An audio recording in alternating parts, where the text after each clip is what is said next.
has baffled authorities for over 17 years. The disappearance of Sajid Saddique, a car dealer from Bradford. Sajid Saddique, a loving father of 3, left his home in Allerton, Bradford on Valentine's Day in 2007 for what was supposed to be a routine business meeting. Little did anyone know, it would be the last time he was seen. His wife Asma grew frantic when Sajid failed to return home.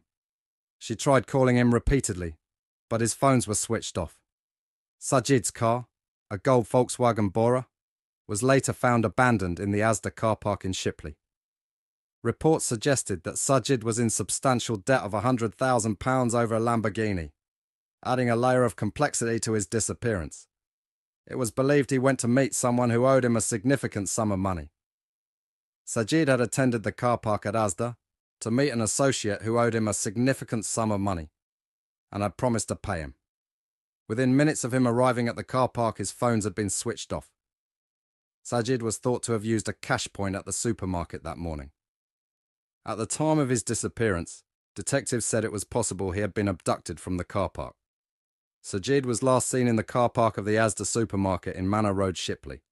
At around 10:20 am on February 14th in 2007, he was never seen again. 7 years after his disappearance, in 2014, a murder investigation was launched, and 3 men were arrested, although they were never charged.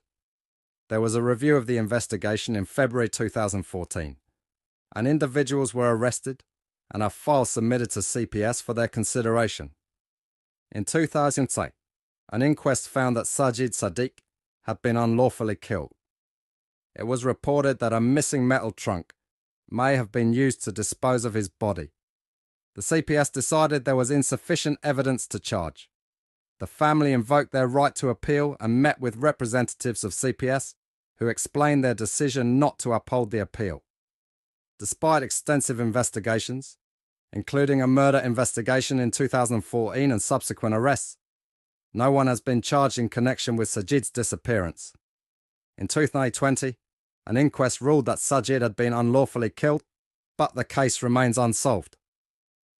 The investigation remains open and active lines of inquiries are still being carried out.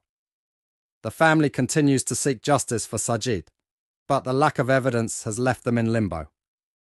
The CPS cited insufficient evidence to press charges, leaving the family devastated and frustrated.